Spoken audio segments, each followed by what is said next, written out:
Hello, I'm Thomas Canavan, Executive Director of the National Law Enforcement Museum. Throughout history, officers have put their lives on the line to protect citizens and keep our country safe.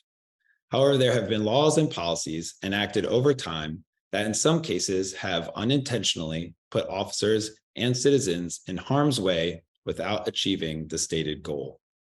Today's program, Unintended Consequences, Law Enforcement Perspectives on Federal Policies, was created to provide context for future decisions that would benefit from collaboration between law enforcement officers and federal and state legislators to ensure that both officers and our citizens can be protected. Our conversation brings together members of the law enforcement community in a discussion on the impact of unfunded policy decisions on the officers who are required to enforce them and the consequences for our communities. There will be an opportunity for a Q&A at the end of today's program. If you have a question for our panelists, please utilize the Q&A function at the bottom of your screen and feel free to upvote questions that you would like to hear answered. I will now turn it over to Diane Goldstein, Executive Director of the Law Enforcement Action Partnership and our moderator for today's discussion. Thank you so much, Diane. Thank you, Thomas. I'm so honored to be here doing this work that's to promote great policing. We know from both my career and as the Executive Director of Law Enforcement Action Partnership that law enforcement gets tasked with many things that aren't necessarily within our purview to fix.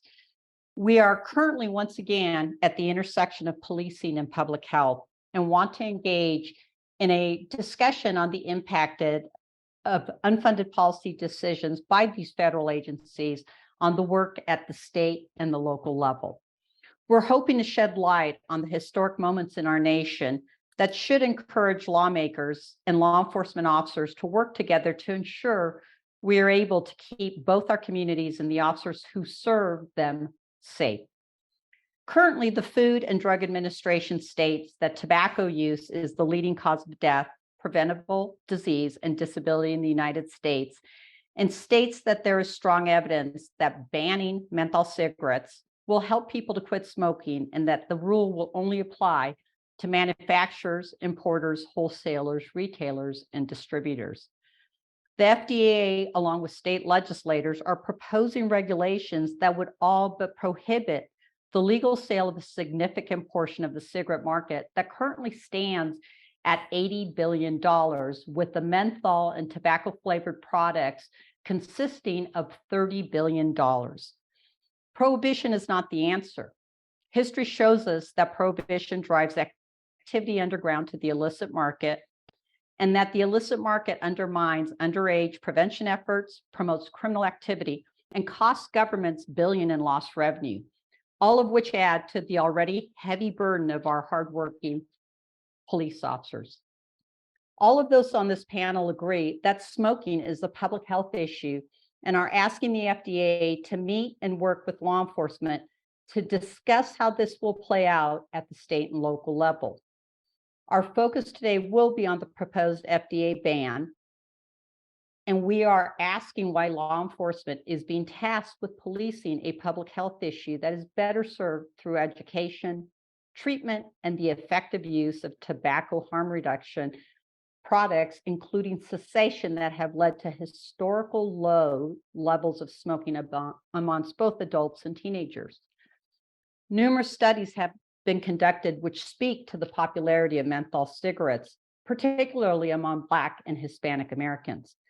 According to the Centers for Disease Control, 77% of Black smokers prefer menthol cigarettes, a result the CDC claims is of many years of aggressive targeting and marketing to Black smokers to buy these products. Other reputable sources place the number as high as 85%. Claims of targeting are based on ads that ran 40 plus years ago. No such ads and targeting exists today. Targeting by the tobacco industry was wrong and has been made illegal by federal law since 1998 with severe penalties and fines. While there may be competing public health concerns for banning this product from sale, a ban on the sale of menthol products will create an illicit market for these products. The task of enforcing that ban will in fact fall on the nation's police. I'd like to start by introducing our panel. So Michelle Minton is a senior analyst for Reason Foundation, and we'll be talking about the data and the science. Chief Rodney Bryant just recently retired as the chief of Atlanta Police Department and currently is the president of Noble. Peter Forcelli is a retired ATF director as well as working for the NYPD.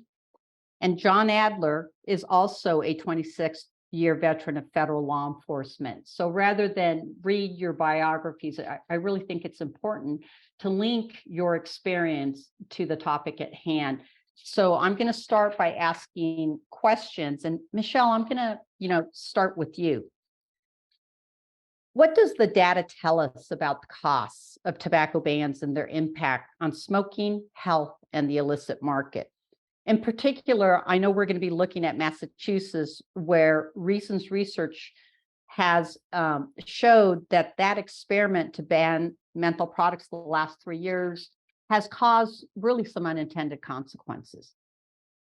Yeah, Dan, so, Massachusetts obviously being the first state in the nation to ban flavored tobacco products. From what we've seen in our research, it is as you would expect. A lot of the sales, more than the sales that declined in the state of Massachusetts, for example, bled over into the borders of neighboring states. And what the result was this on public health in the state of Massachusetts was not much. It doesn't seem like smoking went down significantly more in Massachusetts than in other states that didn't have a similar ban, but we actually saw, smoking among Black adult men did go down a significant degree, but smoking among Black adult women went up by a higher degree. So overall, what you have is a higher smoking rate post-ban among Black adults in Massachusetts. So, if the goal of a menthol ban, for example, is to specifically target in a helpful way this population, it doesn't seem to be doing that. And then on top of that, of course, are the over 100 million, 127 million in lost revenue to the state of Massachusetts that is also concurrently trying to enforce what I think is an unenforceable prohibition. So Michelle, can you talk about your expertise and a little bit about your biography and what brought you here at this point? So I've been writing about vice issues, for lack of a better term, gambling, alcohol, food, drugs, and tobacco, obviously for the last 16 years of my career. And I come at it from a just sane policy perspective, what's best for consumers, what's going to work, what works with the way human beings naturally operate, and what's frankly is not going to work. And from the history of the drug war, what we've seen with every time a government tries to control, ban, prohibit a substance where there's a significant amount of demand, if you don't change the demand, all that happens is that demand just transforms into something else. It bleeds out into another market, or it turns into a different product to meet that demand that isn't necessarily better for people. Fentanyl, for example, is a really good example of how this happened when we tried to control opioid use. And then the illicit market, very savvy, came up with a different type of drug that they could move around more easily and evade police and evade the authorities. So, my work, I came to this because I was writing about alcohol, gambling, other things, and I watched over the course of a few years dozens of my friends who I was shocked were smoking in the first place, but I watched them quit smoking using tobacco harm reduction products like e-cigarettes. And then the conversation about bans began. And from my experience with drugs, I was like, not drugs personally, but, my experience with drug policy, I was aware of exactly where this was going to go. So that's how I got into this particular issue. Fabulous. Chief, I'm going to roll over to you to really introduce yourself and talk about the work that you've done with Atlanta and how you are looking at, what is going on right now in the work that you're doing. Thank you, Diane. Absolutely. As the chief of police in the city of Atlanta, as well as in almost every rank that I held ascending to that position, I thought that it was always important that you build a relationship with the community that you serve. In all actuality, as many of us get our authorities, our official authorities through governments and administrations, the reality is your true authority comes from the people that you serve. And so if you're not in a space where you can, they can trust upon you, believe in what you're doing, it makes it very challenging for what it is that you're supposed to do. And so that's where most of my work have been, not just in laying out the policies and procedures for our department and leading the men and women of a wonderful police department, but also building that relationship within the community. Thank you. John, if you could talk about your biography and what brought you to this, and then what I'll do is come back around and ask kind of some really specific questions. You have some really very, very interesting broad experience on this topic. And I think a lot of what I'm seeing across the country relative to this issue is that police agencies, police executives, street level cops, union members have no idea what's happening on this and are completely surprised that this is occurring. Yes, thanks, Diane. So by way of my brief background, in addition to having served 26 years in federal law enforcement and having worked cases involving illicit tobacco products being smuggled in, counterfeit cigarettes and so forth, I also served as the Federal Law Enforcement Officer Association president, as the lead advocate for federal law enforcement. I'm currently the president of their foundation. And more recently was the former director of the Department of Justice, Bureau of Justice Assistance. So I sort of come at this from an investigative perspective, a policy perspective, an advocate perspective, and even from the grant oversight viewpoint in terms of what programs work best to deal with certain problems. And there are a lot of parallels by way of example that can be drawn to the issue of illicit drugs. So my personal interest here is the reoccurring sad trend of unfunded federal mandates that take place where the mandate is rolled out prior to bringing the relevant law enforcement expertise to the table first to discuss alternatives and the anticipated impact. And, formerly serving as a national advocate in federal law enforcement, working with my state and local, tribal and county partners, it was always a reoccurring issue where state and local were burdened. They were the beneficiary of the federal mandate that came out. But the thing that was always said back after the mandate was released and no one was allowed to offer input up front is, you folks need to put your money where your mandate is. And ultimately, the chief can speak on this, Pete can as well. There are consequences of placing additional policing burdens on police departments who are already understaffed and under-resourced. It creates officer safety issues. It impacts community relations.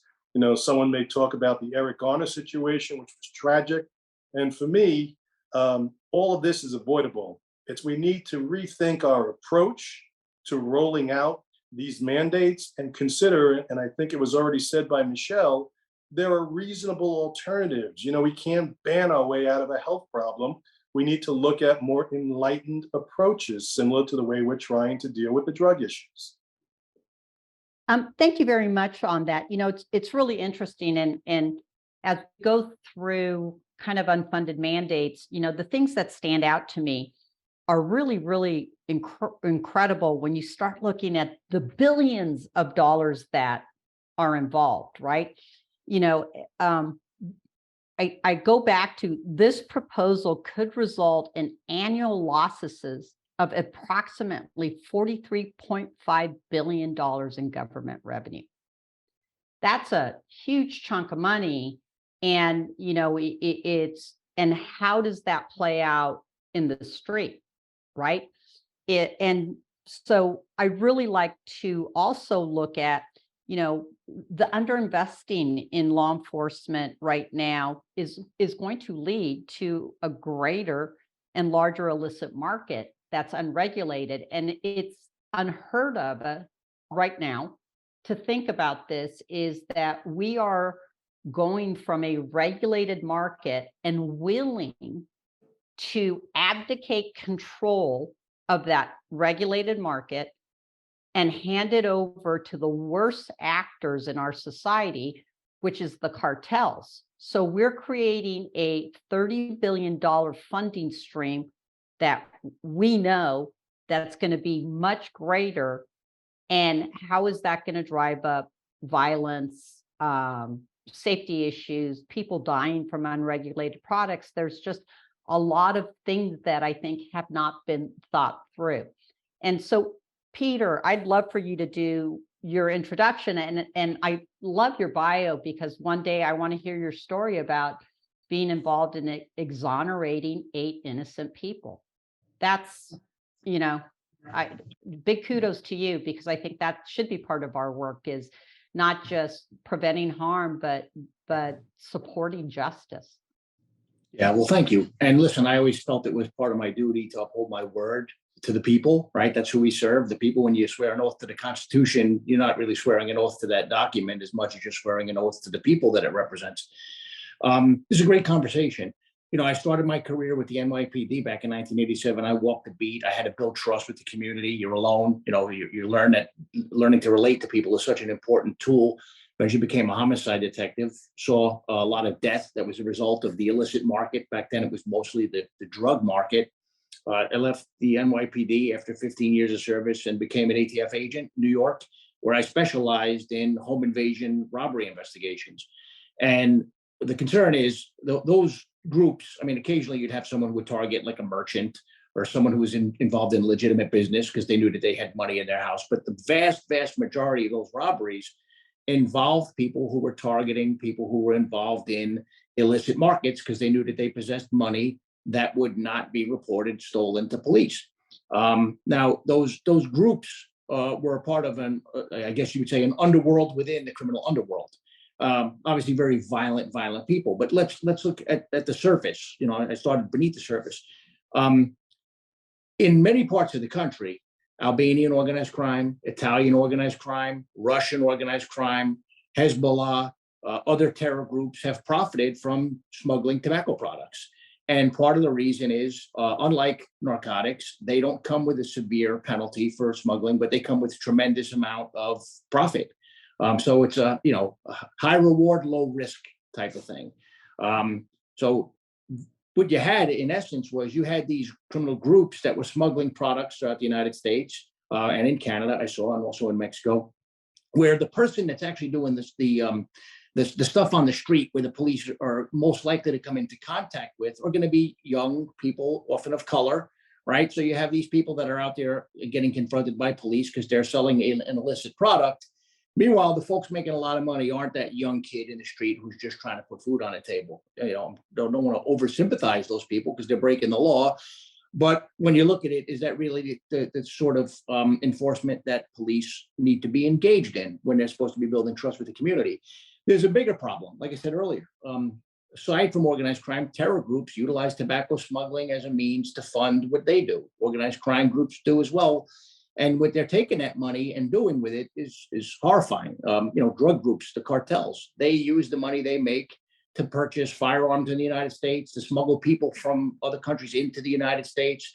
Obviously know that they're smuggling drugs laced with fentanyl that comes from China into the United States. My fear is that if we start banning tobacco products or certain types of tobacco products, we're creating opportunities for these groups. And I can go back to as recently as within the last 2 weeks, when you look at the Jalisco cartel. They detonated 7 roadside bombs, killing 4 police officers, wounding 2 others, and 2 other civilians were killed. 12 other people were injured. These roadside bombs just south of our border in Mexico. The Jalisco cartel is estimated to make about $4 billion a year in their illicit tobacco trade. That's where tobacco products aren't banned here yet. Why in the name of God would we open up additional opportunities for them to make more money? And again, going back to what I was saying earlier about the fentanyl being placed into our opioids, God knows what they would place into tobacco products if they were to get further involved with the Chinese government. The CCP obviously has a 100-year plan that they're sticking with to damage the United States so that they can become the world superpower. Why would we want to give an opportunity for the CCP, who also has a tremendous ability to produce tobacco products, to start additional smuggling routes into the United States that can harm our people? And when you look at the fact that popping a pill can kill a teenager, like it has hundreds of thousands of them in the United States, lighting up a cigarette doesn't just affect the person smoking that cigarette. It affects the people in close proximity of them. So, I mean, I just think with this particular proposed legislation, I've said it before, the road to hell is paved with good intentions. And I'm not going to doubt that these folks are trying to propose this for good reasons, but I don't think that they've thought it through about the money these groups will make and about the harm that it'll cause peripherally. Thanks, Pete. It's really interesting. I don't think people understand the magnitude of the current illicit market. The Institution of Medicine estimates that the illicit market for cigarettes in the United States is currently between 8.5% to 21% nationwide. It's very problematic, obviously, I think, as you said, along the borders. And in 2020, an estimated 880 million packs of cigarettes were smuggled in the southern border states alone. A 2015 U.S. State Department report highlights that serious crimes linked to the illicit tobacco trafficking included, as you noted, violent crime, property crimes, human trafficking, and terrorism. And so, as we continue to have these really critically important discussions, I want to suggest that we want to partner with the FDA. Let's create working groups that talk about these issues and how we mitigate the harms while supporting public health interventions that will, in fact, mitigate smoking. Michelle, I'd love to go back to the data.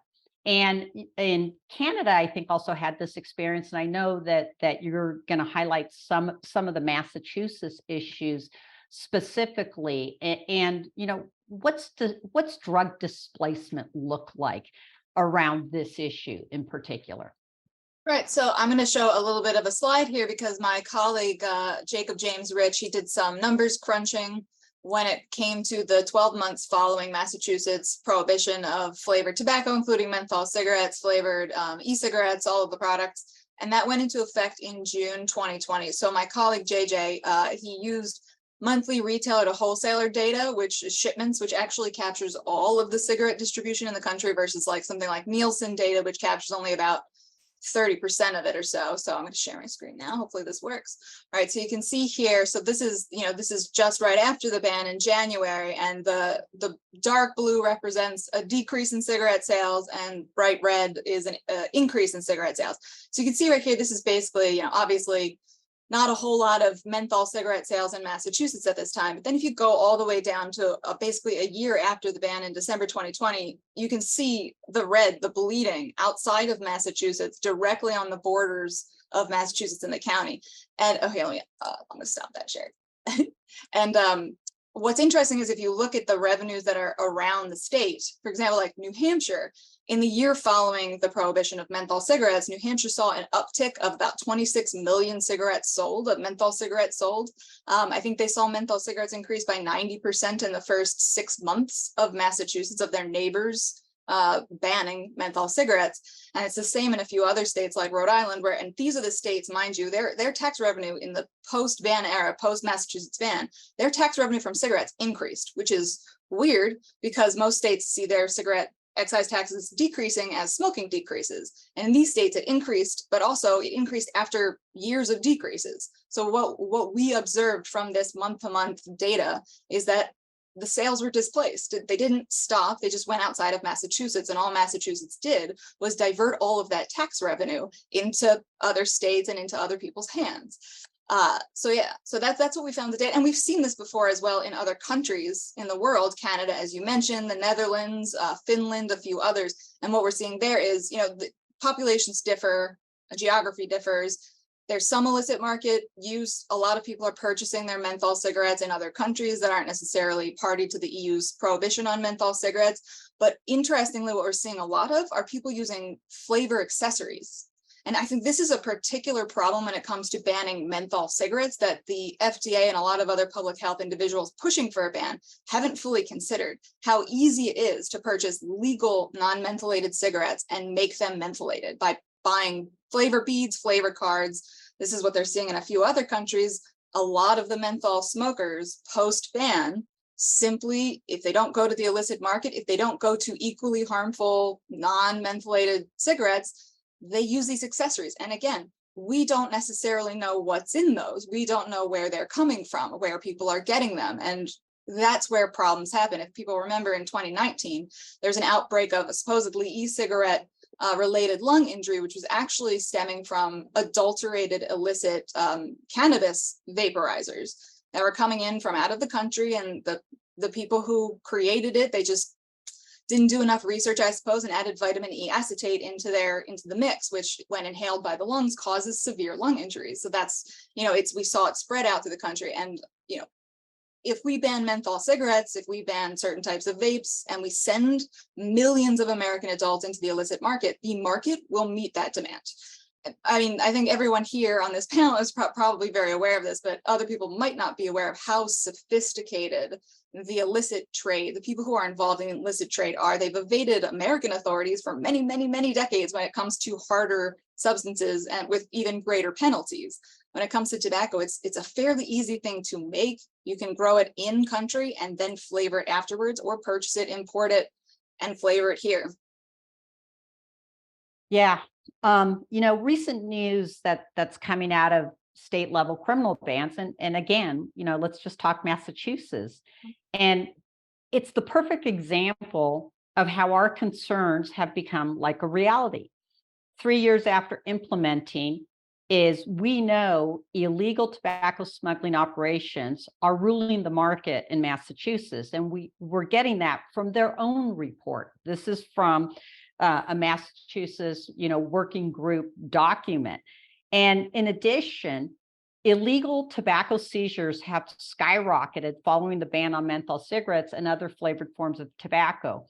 Law enforcement, police agencies in Massachusetts have confiscated huge amounts of illegal products, literally straining the state's ability to even store evidence. They don't know what to do with it. They have warehouses. And so again, count the cost. What is it costing in order to process this amount of tobacco products? What's the cost and the impact on forensic lab testing, on prosecutions? And so, as we go through this, I think we also have to be really aware that we need to also bring prosecutors into this conversation. How's it going to impact their workload, their capacity? Who's going to be funding? Where's the money coming from? How do we test, maintain evidence, and appropriately file criminal cases? So, Chief, I'm going to go back to you. I think this is really important, is as the chief, and I know as a lieutenant, we've had a couple situations where we had to manage where, there were policy failures, we're asked or tasked to enforce this law that quite frankly can be very unpopular. What do you see in your community? What did you see in Atlanta? Have you had any incidents that you wish that we didn't have to be doing this type of work, and how damaging can it be? How damaging can it be to an agency, especially around the issue of police legitimacy? Absolutely, Diane. Great question. Clearly, what we find in policies such as this is quite often policies are addressed to are created to address a particular issue, but the lack of the unintended consequences aren't reviewed the exact same way. And here, what you will find is, in some way, law enforcement will have to play a significant role as it relates to addressing this issue, very much like you stated, how law enforcement had to intervene as it relates to interceding and investigating and capturing this illicit drug. We will also have to address how we are going after illicit markets as a whole. And it takes away from areas where law enforcement plays a significant role. Right now, throughout our country, many of us are still dealing with high homicide rates and violent crimes, where I think the police attention truly needs to be. Not to say that we will minimize any other crimes, but right now, this is where the focus of a lot of agencies will be on. And so when you implement a policy where you want police to intercede in a space that requires some other social resources to address, it becomes very problematic. Additionally, what happens is now, as it was stated, menthol cigarettes have are sold at a greater rate in minority areas as well as in poor communities, and it puts a fraction into an already a greater fraction into an area that is already fractured as it relates to policing and the community that we serve. And so I think that this will play a significant role in being more problematic in building that relationship and that level of trust as it relates to policing and the communities. I think that you cannot bring in policies like this without having the community be a part of it. I think that it will cause significant damage in our community and law enforcement, because now you're sending your strongest enforcement to address an issue that currently isn't that problematic. Thank you very much, Chief. John, I want to come over to you because you kind of have that history of prohibition, and you talked to me before about why we're not learning those lessons. But I want to start this by quoting a famous August Vollmer, who we all know here is the person who professionalized policing in America. And back in the 1920s and 30s, he was part of the Wickersham Commission. But what I'd like our audience is to listen to this quote and think about Vollmer is revered from a policing perspective. And in fact, the International Association of Chiefs of Police has one of their most important awards, which is the Forensic Science Award for a police agency. And he instituted beats, traffic cars, educational standards. I mean, the list goes on and on about what a visionary he was. But back in the late 20s or early 1930s, and please substitute tobacco for this, can the narcotic problem be met intelligently so that it may be controlled and possibly reduced to the point where it need no longer be regarded as a menace to the young men and women of this country, and where drug users will not aggravate the crime conditions as they do at present? Stringent laws, spectacular police drives, vigorous prosecution, and imprisonment of addicts and peddlers have proved not only useless and enormously expensive as a means of correcting this evil, but they are also unjustifiably and unbelievably cruel in their application to the unfortunate drug victims. Repression has driven this vice underground and produced the narcotics smugglers and supply agents who have grown wealthy out of this evil practice and who by devious methods have stimulated traffic in drugs. Finally, and not the least of the evils associated with repression, the helpless addict has been forced to resort to crime in order to get money for the drug, which is absolutely indispensable for his comfortable existence. So, John, what do you think about that quote from Vollmer? Reducing something to simplest terms, once again, we can't arrest our way out of a problem. We can't ban our way out of a problem. We've got to take a more enlightened approach. It's not simply a matter of someone who happens to be using drugs or becomes an addict is a societal inconvenience. Let's just lock them up. It doesn't work. It's just going to impact certain targeted communities, and it isn't going to advance us as a race, let alone targeting a specific segment of any population. Paralleling, and Diane, I'm glad you sort of wisely referenced substituting the word tobacco for drugs. So in my former BJA director role, I was fortunate to oversee many programs that dealt with programs to prevent drug addiction, to minimize, to educate. And I know a lot of those terms sometimes sort of don't resonate to meaningful programs. They're sort of ideas that are sometimes discarded, but it's sort of like what I call the Wile E. Coyote syndrome. If the first plan is well intended but doesn't work. Don't scrap it. Look what went wrong and work upon it.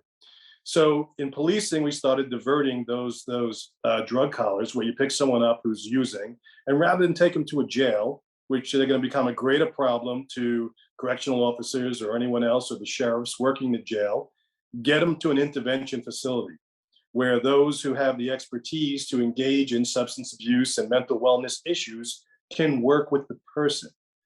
And I think ultimately, if we as a society commit the resources to get those people in the earliest stages of addiction into programs, 30-day programs, rather than a one and done where you give them, it's sort of like you give blood, they give you a little juice and a cookie, and out you go.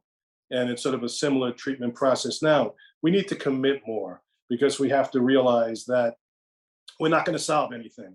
We're just buying more Band-Aids and throwing drug users back out onto the street. If you look at, in parallel again to the tobacco folks, one thing, and it comes back to what the chief said and Michelle said and Pete, the notion of the ban, just let's ban it. Let's look at the federal prison system. I know it was 1986 or at some point, the federal prison system banned cigarettes. Have the federal prisons been able to keep cigarettes out of the prisons? Yeah. No. Why not? Do you think they have good security? Yeah, I'd say so. Between the cameras and the concertina wire and professional correctional officers, they're a damn good system. But drugs gets in, and what are the consequences? We got gang issues within the prisons. Correctional officers get hurt over cigarettes on a ban. So if we think we're going to keep these cigarettes out of the certain communities and impact our children, we're in dreamland. It's not going to happen. And I think that Michelle mentioned the harm reduction approach. We should be working together, FDA, law enforcement, the cigarette companies as well, to come up with a more intelligent approach. I don't think anyone is an advocate for death. No one's an advocate for cancer. But I got to throw down the Bravo Sierra card when you talk about jeopardizing the wellness of young children in low-income neighborhoods. My main concern, and I grew up in public housing and I live 100 yards from a housing project right now, is that those kids who I want them to have good lives, their mortality is more jeopardized by bullets and drugs than tobacco. And in terms of medical wellness, their concern is heart disease and high blood pressure and hypertension based on diets impacted by lower income situations and advertising. So let's be honest in the conversation. But I think what we're all saying, and I'm honored to be on a panel like this with a lot of good expertise, and I enjoy listening to what everyone is saying. This is what FDA and other government agencies who come up with mandates need to recognize. There are people with good expertise and good hearts that you want to bring to the table up front to address serious issues. But again, coming back to your point, Diane, much like the drug situation, there is no magic wand, there is no abracadabra, it's gone. We've got to be more intelligent, more committed, and recognize that we have to have aggressive intervention on the drug side at an earlier point. As far as cigarettes go, banning is not going to keep them out. As Pete said, it's going to empower the cartels. China, it's the same thing with fentanyl. This is not a partisan issue. This is a practical issue. Everyone in law enforcement knows this. And it's just something that we don't want to concede. The financial impact, the loss of revenue, the lives, who's going to get most impacted, and empowering countries that we have an adversarial relationship with. That is not the solution, nor is it an enlightened approach. John, it's interesting. Someone just popped a question. And I think this is important. This is to your point. And the question is, do you think bans on tobacco products will have a direct impact on officer safety and wellness nationally? And you talked about this, history repeating itself. I know, unfortunately, I have friends who are on the memorial wall. Every time I go to Washington, D.C., I visit. It is one of the most moving places for me. I'm really proud of my career. And, the loss of our officers is really critically important. And I just go back to alcohol prohibition. Do you want to speak to that a little bit? Sure. Yeah, and that just prompted me. I want to thank Thomas and the National Law Enforcement Officers Memorial Fund for supporting this particular podcast. That's the entity that helps us honor our fallen as well as make it safer for those who serve, and also sort of engage the community to better understand the history and career of law enforcement. In terms of officer safety and community safety as well, I mentioned Eric Garner earlier, but going back to prohibition. So 1920 to 1933, we see a clear, disheartening spike in officer fatalities during the period of prohibition. I think, in fact, in 1930, we lost 316 officers, and they weren't from vehicular or 9/11 toxins, the things we're confronted with these days, or even COVID related. These were mostly violent use of force encounters. 300 officers killed. We do not want to replicate that. Now, we can go from Al Capone to the cartels and other organized crime units. There is too much of a profit. I think Pete hit on this. It's too much of a profit for organized crime components to ignore this. I do not want police officers getting hurt or killed enforcing this when there's a much more intelligent approach. I don't want members of the community. I don't want Eric Garner to have to die because of this. And I don't want to say nonsense, it's relevant, but this makes no sense. We have to be smarter. We have to be more thought-based in our approach. We don't want to create more friction. The chief hit on this. The whole idea and the evolution of law enforcement is eliminating the pronouns us and them. We are the community. We're a part of the community. So when you approach this ban situation, unfortunately, it's going to take us many steps back and increase the chances of these negative use of force conflicts that we do not want.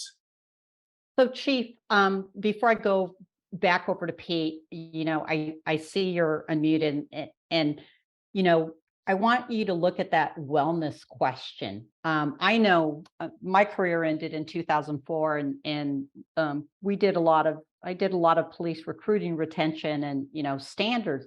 One of the things that we saw back then was from a hiring practice that we were starting to look at preventing police officers and potential firefighter candidates from even smoking. There's this very interesting perspective when we start tying into job standards. But I think part of the other question is, how did your cops feel about enforcing unpopular laws? Absolutely. I can tell you, oddly enough, very similar to laws that was clearly unpopular is in the state of Georgia, there was a mandate that people had to wear masks during the COVID period. And if they were in large gatherings, law enforcement was obligated to go in and address that and address the people not wearing masks. And it was very unpopular. And we had very little actions as it relates to officers intervening in that space. But clearly, as it's been stated so well, that clearly a policy in place like this will elevate an illicit market as it relates to cigarettes. And right now we depend on the regulations in place to manage that. And then you talk about recruitment. Many agencies are currently in flux as it relates to how to address the marijuana situation. Mm-hmm. As many cities and states currently are relaxing the issues of marijuana, so does the police department, these law enforcement agencies. And we recognize that this generation don't see it the exact same way. And so that's why we have this adjustment.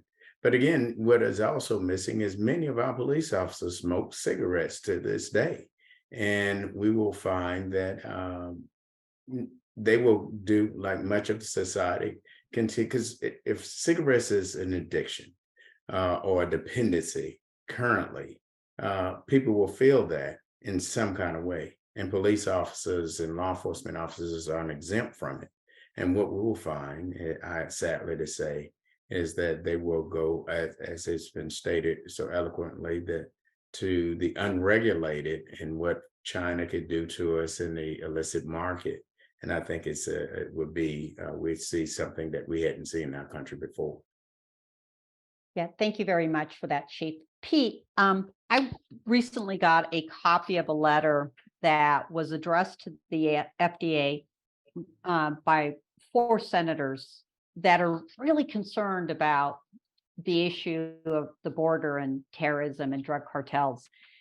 And what the senators have asked, and this is a direct quote out of their letter, is before finalizing any tobacco prohibition and its limitations, the FDA should consult with agencies that fight Mexican cartels on a daily basis. These agencies include, the usual suspects, DEA, ATF, Customs and Border. And they note something that I think is so important. There's significant risk that in absence of a regulated market, again, we're handing over a $30 billion market that's going to be worth even more money to bad actors if we do this, is these agencies need to understand exactly the impact. And so I think even at the federal level, you see congressional representatives that are saying, hey, wait a minute, let's slow this process down. Let's talk to the experts. I just saw, I think yesterday was Congresswoman Sintma, I never pronounced her name correctly, out of Arizona, who said, let the states decide. We're letting the states decide on a case-by-case basis with cannabis right now, right? And it's complicated, and there's a lot of complexities to this issue. So what's your response to the senators asking for that? And I know you actually handled a pretty significant terrorism case that involved illicit tobacco smuggling. It'd be great for you to share that case. Well, the tobacco smuggling that we dealt with normally was stuff where tobacco products, and this was mostly tax diversion, but again, it's an illicit market, stuff that was being smuggled from Virginia up to New York State that was using, the proceeds were being used to fund terrorism in Yemen. So it was the Houthi groups were smuggling tobacco products. Again, a lot of reward, very little risk, and they were sending that money overseas. But in reference to the letter, and I believe that was co-authored by Senator Rubio, look, there's a lot going on, and I'm going to be candid, and I hope I don't say anything that offends anybody. I had a trip planned to Mexico with my wife for our 30th anniversary to be canceled. The violence in Mexico has gotten completely off the hook. Like I mentioned earlier, we had 8 roadside bombs planted by the Jalisco cartel, 7 of which detonated, killing a bunch of people.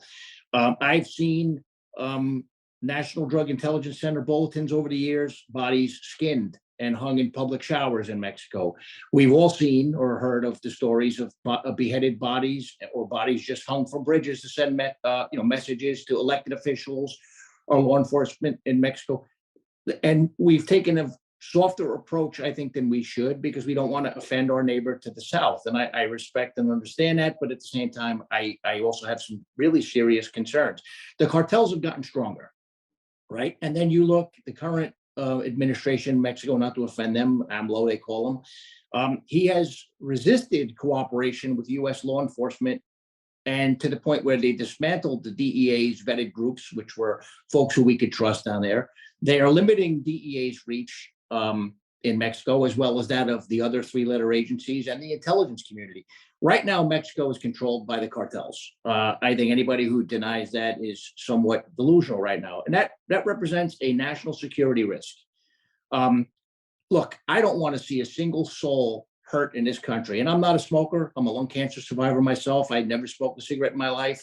9/11 caught up to me. I don't like to be around smokers, but I respect people's decisions to make people's rights to make decisions as adults.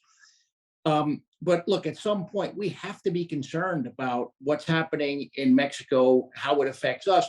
And look, the other thing is people in Mexico who are legitimate, hardworking folks. I've gotten to know those people in my trips to Mexico when I worked on the Southwest border myself. They are living under siege.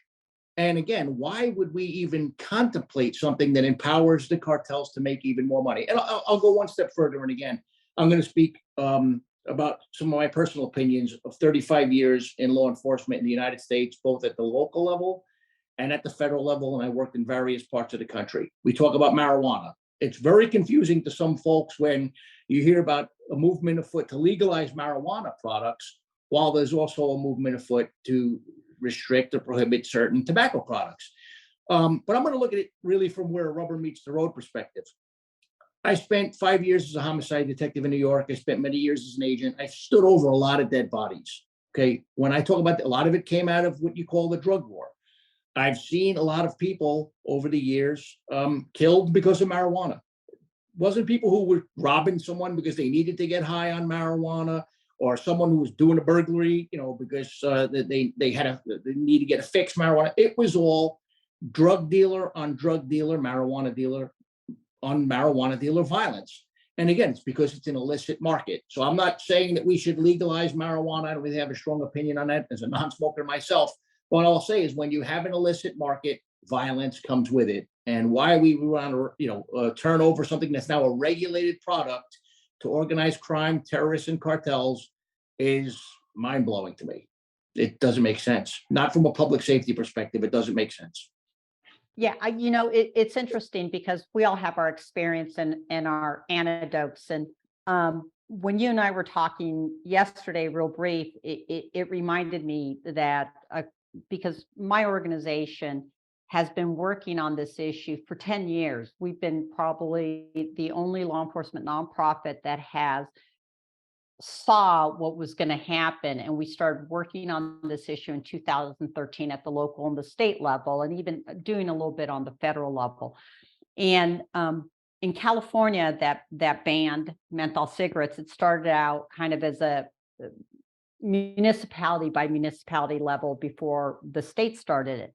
And I had the opportunity to fly out to Oakland on another issue that we were working on, but I met with an advocate in Oakland who took me to downtown Oakland. And to your point, Michelle, about displacement, is in the middle of the street, there was a big, U-Haul truck that when you popped it open, nothing but menthol cigarette packs in it that were brought in from Nevada, where I live, and being sold openly on the street.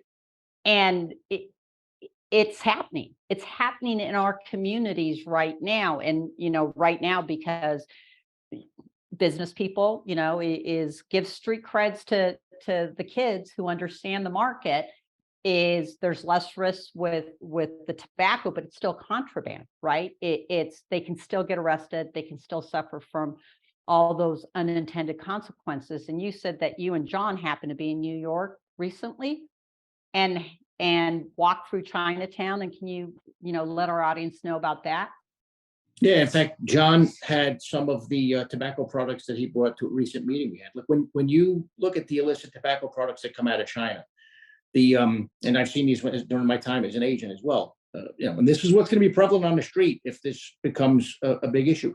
The end of that cigarette might be a little bit of tobacco. And as you get further and further into that cigarette, closer to the filter, if it's a filtered cigarette, you start to find other things in there, sawdust, other substances, kitty litter.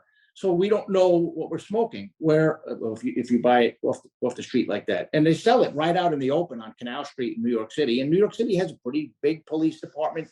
They got other things going on right now. So, I mean, obviously, when you have something that's regulated, as our industry is now, it's safer. Is it perfectly safe? Absolutely not. But when you're smoking things that are made in other countries where there is no regulation, it's pretty scary. And then, like I said, I'm talking about stuff made in China now that's been smuggled there. Some of it could have been sitting around for a long time. As the Chinese have realized that they've done some damage to our country through smuggling fentanyl into, products that are sometimes made there, other times shipped through Mexico, what stops them from starting to taint our tobacco products to further cause destruction to people in the United States? So, I mean, it's just where we have something, again, it's not perfect. I don't think we'll ever find perfection. Why are we taking these risks for public safety and public health? When you think about it, I mean, that's a public health issue. Or like one of my colleagues said earlier, people want to smoke a mentholated cigarette and they can't get their hands on it. They'll try to flavor it themselves with God knows what, made perhaps in their bathtub or sink, like methamphetamine is made. Well, there's a significant public health concern there as well. So I just think that some of these ideas are very short-sighted. And I really do, like we were talking about here, I wish they would have talked to us. And again, I don't expect everybody to listen to me. I'm not that important, but at least hear everybody's side of the story. Yeah, you know what? It's so critically important. Law enforcement has done a really amazing job in understanding public health concerns that have been driven by the opioid issue. When I first started doing this real hard advocacy work, there wasn't a single agency that issued naloxone, right? And then Quincy, Massachusetts was the leader that started this. And one of, I think, our jobs is all our policies should be based on the sanctity of life, use of force, drug enforcement, how everything interacts. And so, I'm looking at this as we know how to mitigate risky behavior from public health interventions. Locking people up doesn't do that. And is having cops be the responders to socioeconomic drivers of crime and health equity drivers of crime isn't the best use of our judicious resources. And so I want to go around and give everyone kind of this opportunity to answer this question. And for you, Michelle, it's going to be a little bit different because you're not the law enforcement person, but I think it's really important to talk about the consumer, right? For you, from your years of analysis and research and the work that you've done in data, because I think data is so important and we don't have enough of it. And I'm going to ask you that question, John, is what are the costs associated with unfunded mandates and the burdens on the taxpayer, the consumer? And, feel free to cover everything from safety to the inappropriate use of fiscal resources. I'd love to hear your thoughts on this. I mean, the costs on individuals, consumers, communities, it's enormous, and it's already happening even without a FDA mandated, national prohibition on menthol cigarettes. I think Peter mentioned that he was in New York City in Chinatown. And New York's where we get a lot of the evidence for the illicit market, because it's just, the illicit traffic in cigarettes is enormous in New York because the tax rate is very high in New York. So a lot of the cigarettes are just smuggled up from southern states like Virginia and sold in New York City. In some of these neighborhoods like Harlem in the South Bronx, the rates are upwards of 80%. 80% of the cigarettes being consumed in that area are not stamped in New York, aka they're illicit, coming from a different place. And researchers know this because they'll go into trash cans and look through the cartons and see which ones are stamped and which ones aren't. So those are enormous rates. And if you read some qualitative studies where they're talking to the smokers in these neighborhoods, they don't see their street dealers in these, Lucy's, for example, they're cheaper. The people who live in these communities see those dealers as part of their community. They are helping them get a thing that they want at a cheaper price that they see as being raised in price out of their hands. They had no say in it. No one listened to them. No one cared about them. And that, you mentioned already in Massachusetts. So if you're talking about law enforcement interactions, right? So Eric Garner was a law enforcement interaction that began because he was dealing in loose cigarettes in New York illegally. There are many, many, many other examples. Even up until the last month, we've seen examples of police interactions inside of communities, often with young men of color, beginning with some kind of tobacco violation, whether it's an underage purchase of tobacco or something like that. In Massachusetts, in 2020, I think they had 10 seizures, 10 illicit tobacco seizures. In 2022, they had 300. So that's 300 incidents where cops were interacting with some kind of illicit tobacco trade and an opportunity for something really bad. But then you just have consumers who feel stigmatized. Stigma does not help if you're trying to quit, especially it turns out if you're a Black woman and a mother. Stigma surrounding your smoking behavior only makes you, it seems like, only increases the desire to smoke perversely. So, bans like this aren't necessarily helping the people they are supposed to. And I do want to make it very clear, when it comes to smoking in this country, public health has done a phenomenal job over the last 50 years. Smoking is almost eliminated. You know, the youth cigarette smoking rate in the country now is around 1% or lower. That's phenomenal. So this is still a problem. I agree with Peter, you know, or I agree with everyone.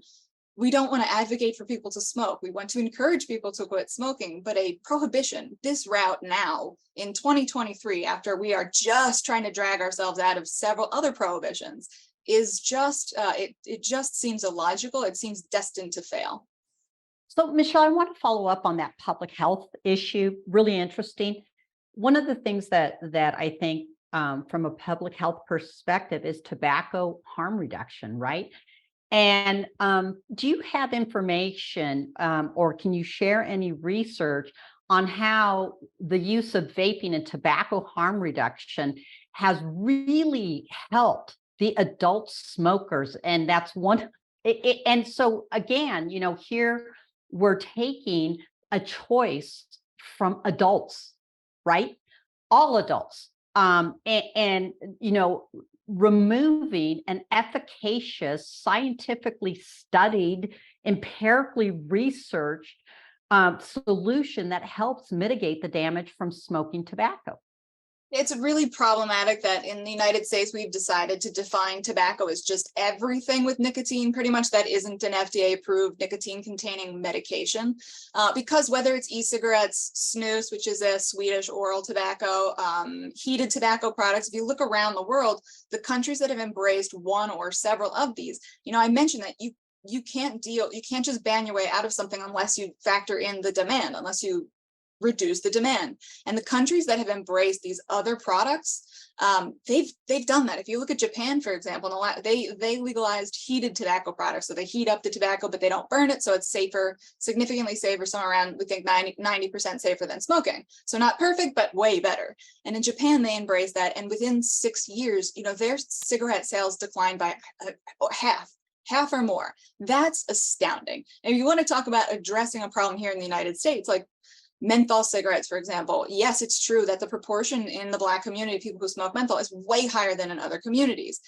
What would be helpful, more helpful certainly than a prohibition that's definitely going to drive people to other sources, is to present, you know, give them a market of other opportunities, other things that are safer and satisfying without just saying, you know, you're a horrible person, quit or die.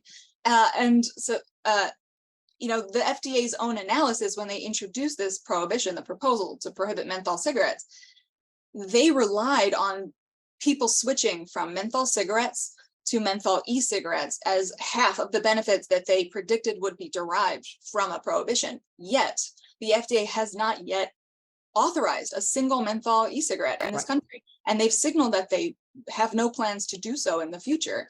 So, you know, you are not giving people any other route to get out of smoking that isn't going to put them in the path of police or some other tragic consequence. And I really do want to point out the fact that there's another side to the illicit market that is very dangerous that I don't think people who advocate for policies like this think about often enough, which is when the illicit market increases, and specifically also when it becomes part of the community, accepted part of the community, that is where children get access to illicit products. Mm-hmm. Right. So right now, the primary way that young people get access to tobacco products and other drugs is social sources. They get them through their friends. But as you have more and more dealers that you can see, that you're familiar with, that you know that other adults go to, that no one particularly cares about, it becomes much easier for youth to use those sources as well. And they are not always just selling, you know, flavored e-cigarettes or menthol cigarettes. If you look at those 300 seizures in Massachusetts, you know, there's fireworks, there's firearms, automatic weapons, and like tons and tons of other types of drugs besides nicotine-containing products. Thank you very much for that answer. You know, it's really interesting because I don't know if our panelists are familiar with the Truth Initiative, which is the anti-tobacco group that really talks about the what about the children message. They just came out with a very interesting report that their goal is to eliminate any tobacco product in the United States in the future. Like that, their goal is to eliminate smoking en masse for all Americans. And again, you know, this is an incremental, the menthol ban is an incremental step to that. And what I also, to support Michelle's statement on what other countries are doing. You know, in the United Kingdom, their public health system actually gives smokers vapes as a form of harm reduction. So here's a government who basically recognizes smoking's not good.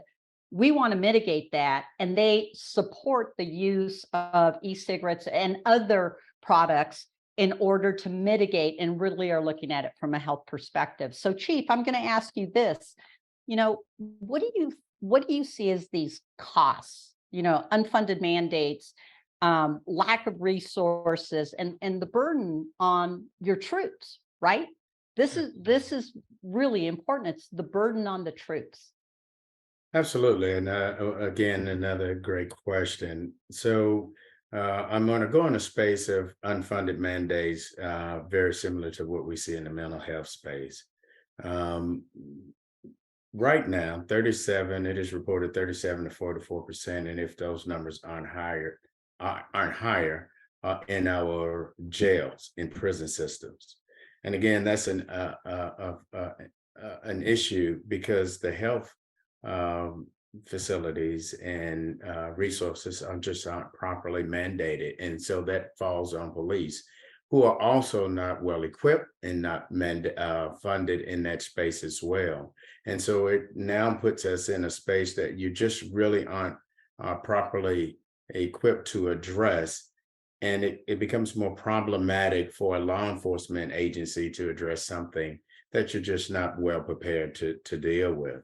I think that where you are utilizing law enforcement once again to address an issue or an issue without the resources to properly do it, they become very creative. And when police officers and agencies become creative to address a concern of policies, we find ourselves in trouble. You know, Eric Gardner issue has been brought up a number of times. And again, not to judge the situation as a whole, but where you realize a very minor policy elevated into an individual losing their life. And it put an agency and law enforcement throughout this country in a very critical state. And so we should not find ourselves in that space at all. And that is what happens when we're unfunded to address a proper situation. Absolutely. You know, I was looking at the senator's letter again, and Noble is actually quoted in it. And what they talk about is law enforcement officials have raised concern that FDA's actions could inadvertently expand black market tobacco sales. For example, a coalition of approximately 700,000 law enforcement officers said the following about a ban on menthol: it will increase multiple categories of crime in our community. And I think we know that. And, you know, John, I'm going to flip it over to you. And, you know, you've talked about data before and how maybe the FDA isn't seeing the law enforcement data, and, you know, maybe they need to go down to the border, right? That's correct. That's the whole idea of convening the people with the relevant experience up front before you issue the unfunded mandate. You know, the police offer ride-alongs. I put this offer out there. Any member of the FDA can come with me. I'll walk them through my neighborhood. I'll walk them to the corner. I'll walk them to the bodega or the vape shop, and they can see. You know, Pete mentioned those cigarettes, and God only knows what they're loaded with, and they're a threat to the wellness of the young children who are going to be consuming them. But data and real experience are important. You know, I'm sure the FDA has good intentions looking out for America's wellness, but they do not have the law enforcement capacity, knowledge, or expertise. Certainly aren't going to have their folks stand post at the border. They do not have the background to deal with the inevitable consequences. Their policy mentions going after distributors, sellers, wholesalers, and so forth. Who's going to do that? There is no magical kingdom law enforcement component that is properly resourced and equipped to deal with that inevitability. So, you know, my point to them is, and other agencies who may pursue the same path, Ultimately, unfunded mandates and bans are shortcuts, and shortcuts too often are nothing more than a quicker route to failure. So let's rethink this. Let's hit the pause button. Let's get all the relevant groups together and think this through. Fabulous. Thank you, John. Peter?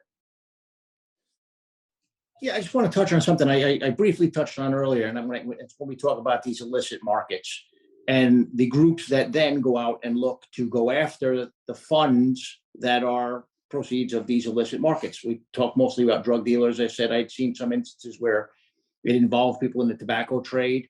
I also will tell you that, in my experience in South Florida, for example, a lot of them went after people who were involved in Medicare fraud.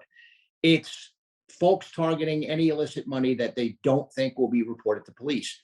Now, you might ask yourself, well, how the heck did ATF find out about that? Well, you know how? It's because in many instances, just like the police, sometimes you hear a story about the police having a search warrant they got from an informant that was wrong.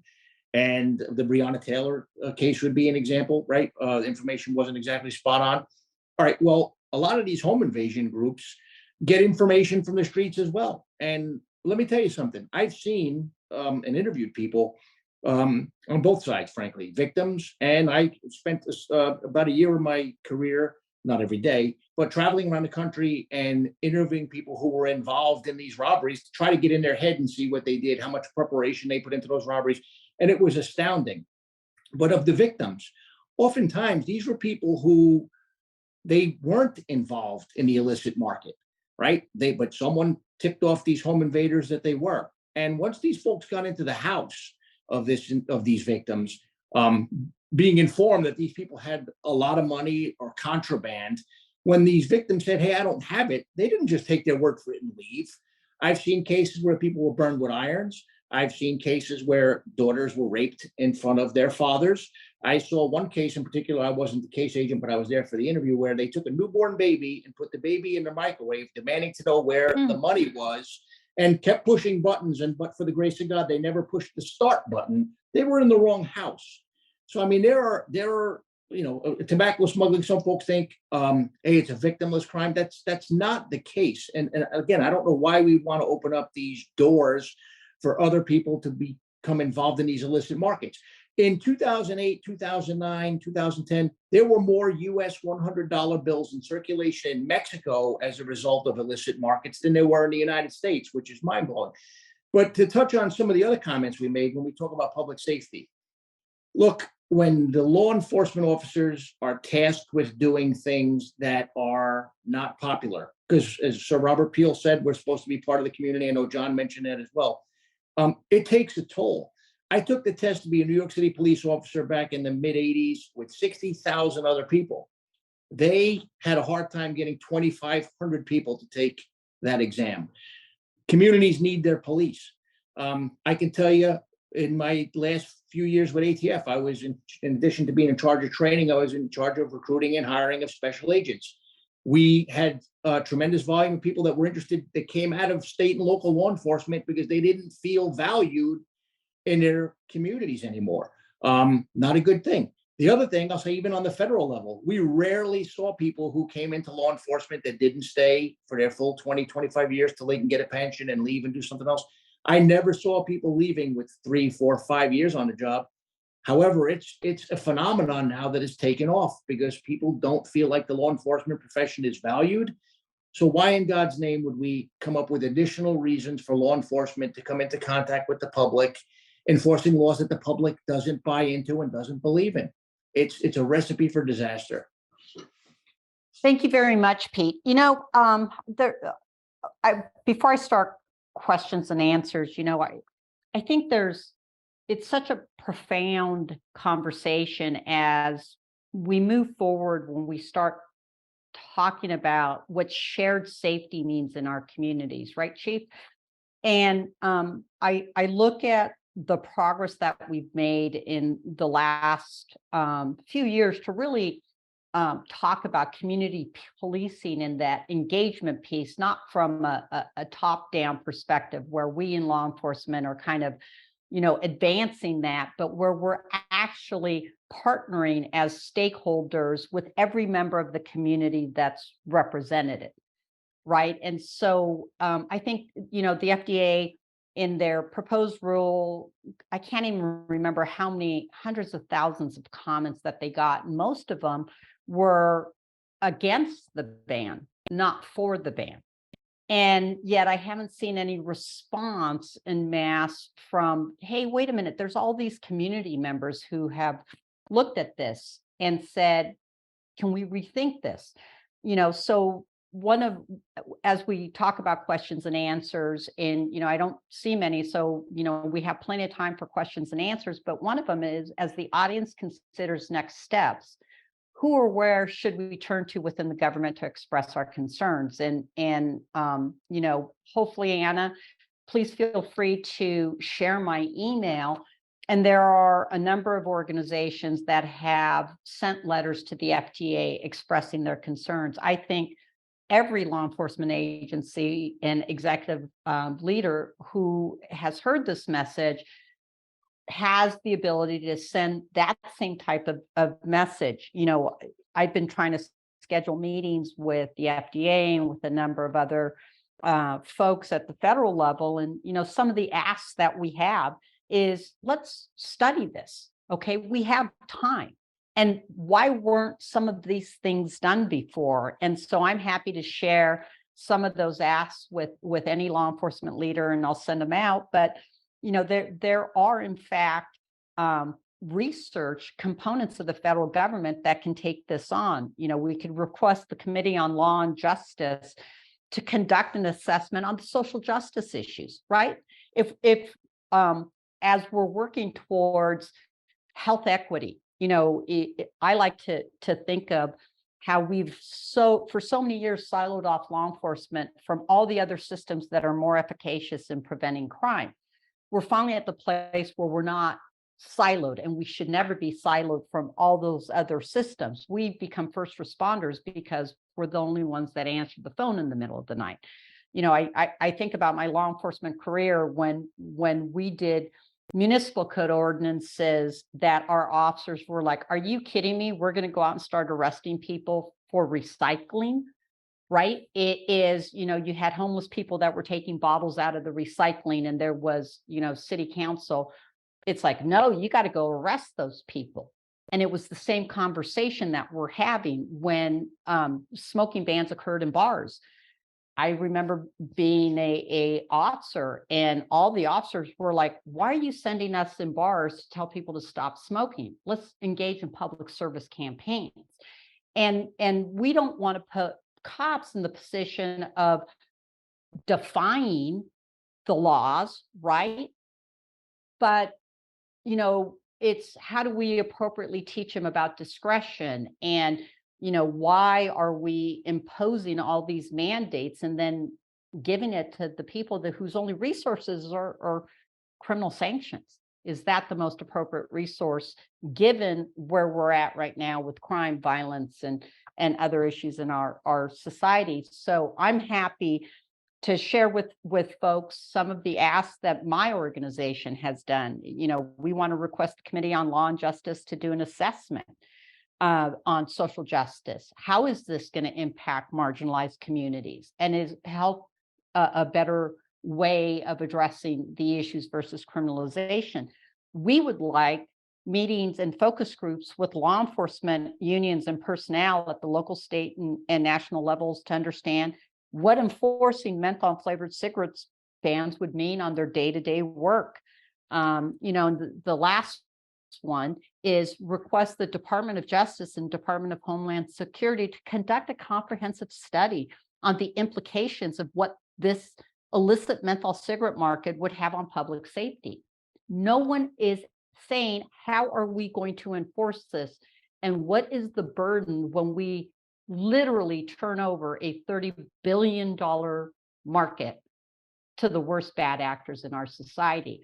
So, I'm happy to share my email and happy to share templates and folks that you can send concerns to.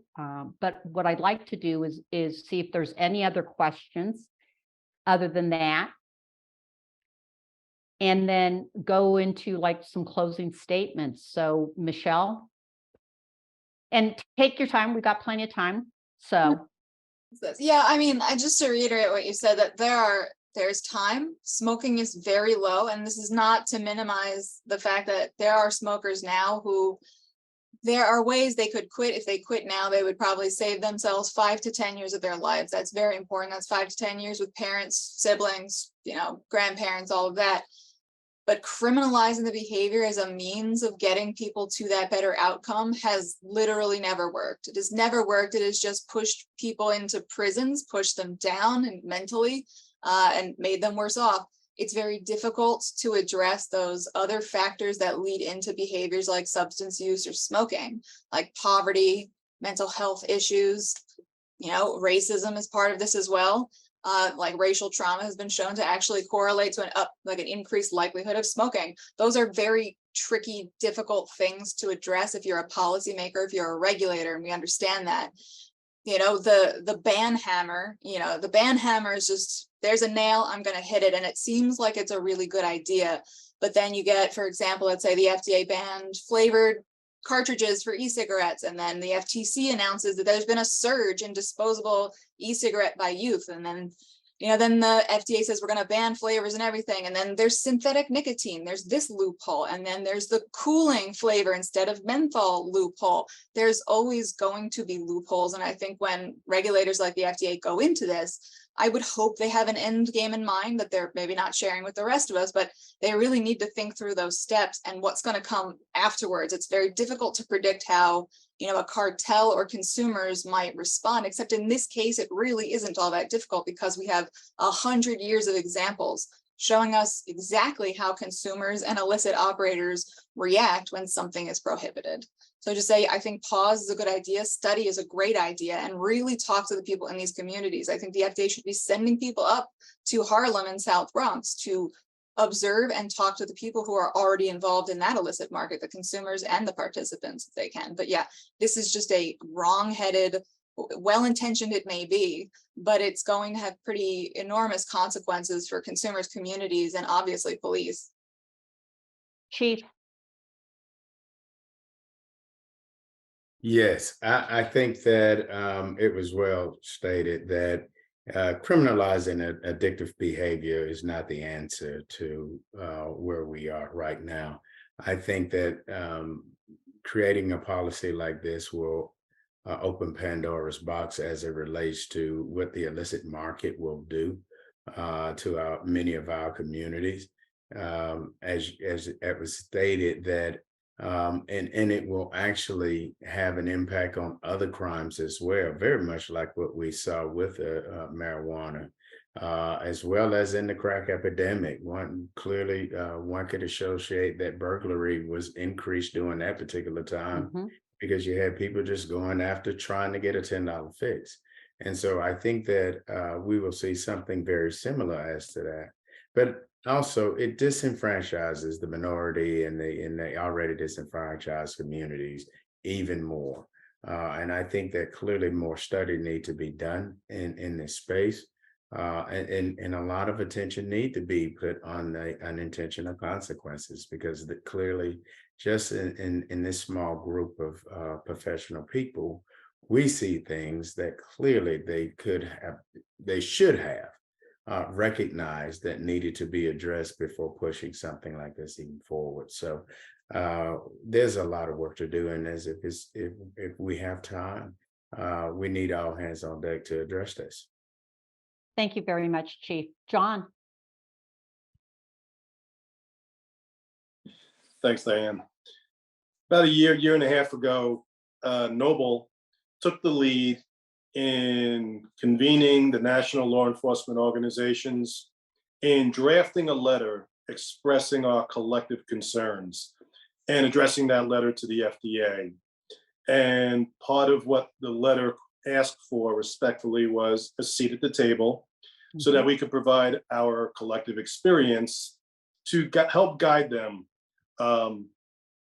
in their mandate, in what they're attempting to accomplish. And unfortunately, we did not get a response.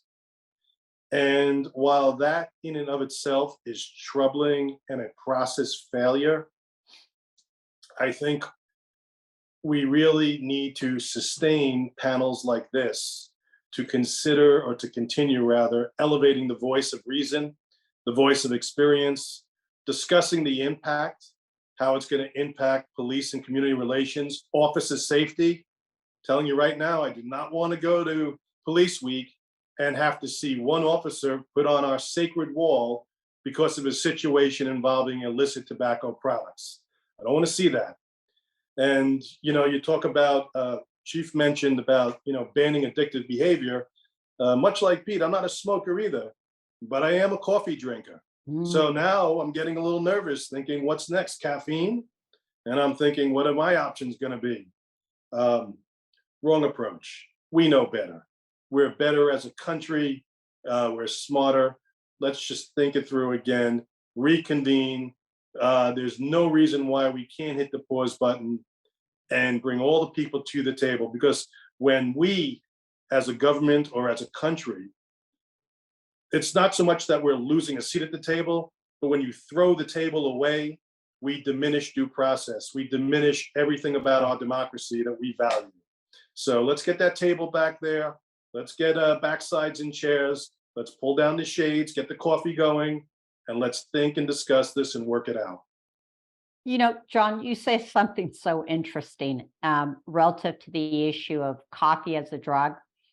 I have a T-shirt that says, "Nice people use drugs," right? I'm like, I have a French press, and if I don't wake up every morning and have my 3 or 4 cups of coffee and maybe a glass of wine at night sometimes, right, we have to stop stigmatizing and thinking we're going to achieve a drug-free America. That is an impossibility. And, just like alcohol prohibition, we know we mitigated the harms of the mafia by returning back to sensibly regulating alcohol. And I think alcohol is a horrible drug at times, right? There's a lot of issues, but there are so many other ways to mitigate issues and leave law enforcement. If someone gets in a car and drives, we should arrest them. But if someone's an alcoholic, we should have resources for them to reduce the harms. And today we know, we still have moonshiners, but that's so small.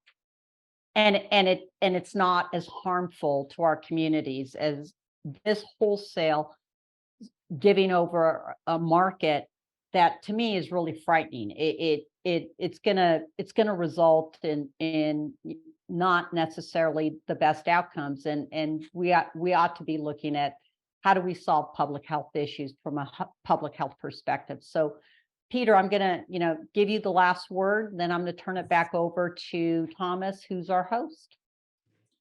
Sure. Hey, it's been a tremendous honor to be here. And Diane, you pointed out when you introduced me, look, I was involved in the exoneration of 8 innocent people who went to prison for murders they didn't commit. One was in prison for a quarter century. Exonerations doesn't mean that you're basically saying, hey, this person's innocent and getting them out. You're basically calling out a police investigation, a prosecution. These involve battles with district attorneys' offices and police departments, and sometimes some of my own former peers that aren't pretty. Later on in my career, I was a whistleblower in the Operation Fast and Furious case when I saw my agency get it wrong, and in another case that John's familiar with involving a grenade trafficker. Again, these were battles. It's not the easy path, but they were important, and I prevailed because I stuck with the truth. Because I think law enforcement needs to have integrity. It needs to be pure. Look, those were small things when you think about the bigger profession. I'm also law enforcement's biggest cheerleader when they get it right, but I'm not afraid to call them out when they get it wrong. I have lost over the course of my career over 12 close friends, 7 on 9/11 alone. The profession is very near and dear to me, and that's why I'm so passionate about them getting it right and their importance to be trusted by the community. What I don't like with legislation like this is it offers an opportunity to instill greater distrust in a noble profession. And that's why I really wish that folks would think this through better. And I wish they would have asked the opinions of the people who actually put on a gun and a badge every day and go out there and in pure heart protect the public. because we're where the rubber meets the road. Just like that young kid that's out there slinging cigarettes is the face of the tobacco smuggling industry. And some of them are just people who are, in poor circumstances trying to feed themselves. They're the ones that are going to come in contact with what I believe to be a noble profession. Why allow them to have the possibility for poor interactions that are really unnecessary and not a public safety issue, but rather a public health issue? That's all I have. Absolutely. I'm very honored and want to thank our audience and want to thank each of our panelists and the Memorial Foundation for really a robust conversation. And please, if anyone wants to reach out to me and my organization, I'm happy to sit down and talk people through drafting letters and building this coalition. And I want to end it with, the FDA, we want to be a partner. We want to be an asset, and we want to help out this issue and work with the FDA. This is not about being adversarial in any way, shape, or form. It's just saying, hey, law enforcement deserves a seat at the table. Wonderful. Well, thank you so much, Diane, for moderating a terrific program today. And thank you to all of our panelists, Chief Bryant, John, Peter, and Michelle, for participating in this discussion. Everybody did an excellent job, and I really hope that this moves the needle in the direction that it needs to go. We thank you, our audience, for tuning in today to Unintended Consequences, Law Enforcement Perspectives on Federal Policies. If you enjoyed this program, please consider checking out our podcast, Precinct 444, where we share other conversations like this one held today. And the next time you find yourself in Washington, D.C., please pay us a visit at 444 E Street Northwest and experience the story of American law enforcement. Thank you again for watching, and have a great day.